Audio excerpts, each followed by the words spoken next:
মানেশ্বর শিবায় নমঃ। মানেশ্বর শিবায় নমঃ।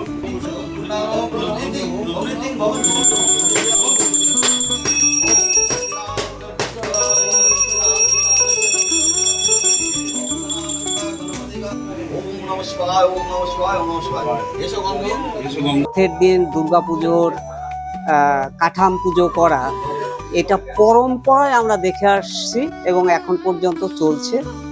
শুরু হয়ে গেল দুর্গাপুজোর কাউন্টডাউন। বৃহস্পতিবার রথযাত্রার দিন সকালে মৃৎশিল্পালয়গুলিতে কাঠামো পুজোর মাধ্যমে শুরু হয়ে গেল দুর্গাপুজোর প্রস্তুতি। কাঠামো পুজোর মাধ্যমে কাঞ্চনপল্লীর কুমোরটুলিতে রথযাত্রার দিন কাঠামো পুজোর মাধ্যমে দুর্গাপুজোর শুভ সূচনা করা হলো। রাজ্যে শারদীয় উৎসবের শুভ সূচনা হিসেবে রায়গঞ্জ শহর সহ অন্যান্য পুজো কমিটিগুলি এদিন খুঁটি পুজোরও আয়োজন করেছে। বৃহস্পতিবার সকালে রায়গঞ্জ শহরের কুমোরটুলি বলে খ্যাত কাঞ্চনপল্লীতে দেখা গেল মৃৎশিল্পীদের ঘরে ঘরে কাঠামো পুজোর আয়োজন। যদিও আগে থেকে দুর্গা প্রতিমা নির্মাণের কাজ শুরু হয়ে গেলেও রথযাত্রা শুভ দিনে কাঠামো পুজো করে শিল্পীরা মূর্তি নির্মাণে তোড়জোড় শুরু করেন। রায়গঞ্জের খ্যাতনামা মৃৎশিল্পী ভানু পাল জানিয়েছেন, পরম্পরাগতভাবে আজকের এই রথযাত্রার দিনেই কাঠামো পুজো করে মৃন্ময়ীর মূর্তি তৈরির কাজে হাত লাগানো হয়ে থাকে। মূলত বনেদি বাড়ি কিংবা বাড়ির পুজোগুলোতে রথযাত্রার দিনে কাঠামো পুজো করে দুর্গা প্রতিমা নির্মাণের কাজে হাত দেওয়া হয়। তবে এটা বলাই যায় যে রথযাত্রার দিন থেকে শুরু হয়ে গেল দুর্গা পুজোর শুভ সূচনা। যাত্রা, এই রথযাত্রাকে কেন্দ্র করে দুর্গাপূজার মানে ঢাকে কাঠি পড়লই বলা যায়। আর এটা পরম্পরায়, এটা কোনো নতুন কিছু না।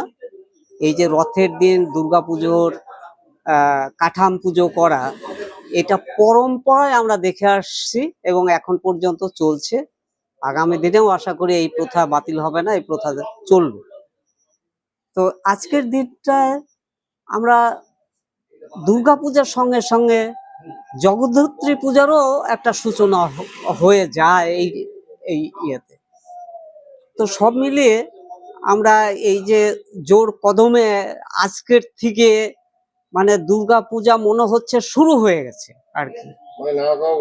হ্যাঁ, আর যে রেডিমেড কাজগুলো হয় সেগুলো কিন্তু বৈশাখ জ্যৈষ্ঠ মাসে অনেক কারখানায় সেগুলো কমপ্লিট প্রায় হয়ে গেছে, কিন্তু বাড়ির যেগুলো বুনিদি বাড়ির যে পুজোগুলো, তাদের কিন্তু আজকেই হচ্ছে শুভ দিনে উদ্বোধন করা হয়, কাঠাম পুজো করা হয় এবং পূজা অর্চার মধ্য দিয়ে মহা সমারোহে এই উদযাপন করা হয় এই রথের দিনে। বনেদি বাড়ির এক কর্মকর্তা ইন্দ্রনীল দে জানিয়েছেন, রথযাত্রার দিনটি খুবই শুভ এবং এদিনই কাঠামো পুজো করে দেবী দুর্গা মূর্তি তৈরির কাজ শুরু করা হয়।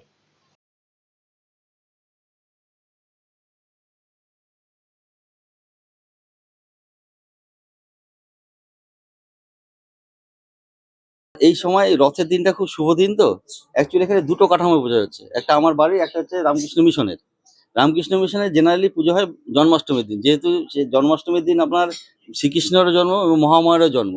কিন্তু যেহেতু এখানে আমাদের সময়ের অভাব, সেই জন্য প্রথম থেকে আমাদের রায়গঞ্জ আমরা ছত্রপুরের যে রামকৃষ্ণ আশ্রম মিশন আছে, আগে আশ্রম ছিল, এখন মিশন হয়েছে, সেখানে সে থেকে রথের দিনই করে। আমার বাড়িতে বিগত 7 বছর 8 বছর, এটা 8 বছর চলছে, এই রথের দিনই করা হয়েছে। রথের দিনটা খুব শুভ এবং ম্যাক্সিমাম বেশিরভাগ জায়গাতেই রথের দিনই পুজোটা করা হয়।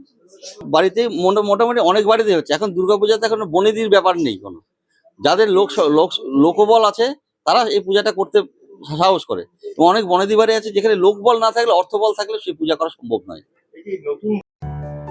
ভুবনেশ্বর এইমস এর চিকিৎসক বর্তমানে রায়গঞ্জ গভর্নমেন্ট মেডিকেল কলেজ ও হাসপাতালে কর্মরত।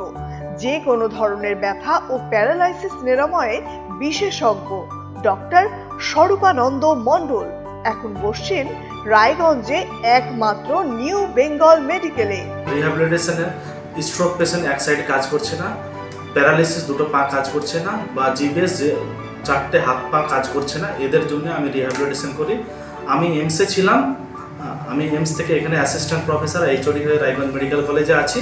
একদম বিনা অপারেশনের মাধ্যমে যেগুলো আপনার পা ঝিমঝিম করছে, হাঁটতে পারছে না, বা ঘাড়ের ব্যথাগুলো ঝিমঝিম করছে, বিনা অপারেশনের মাধ্যমে ট্রিটমেন্ট করা হয়। এগুলো আমি করেছি, আর এখন রায়গঞ্জ বাসের জন্য আমি সেই ট্রিটমেন্টটা আমি নিয়ে এসেছি এখানে।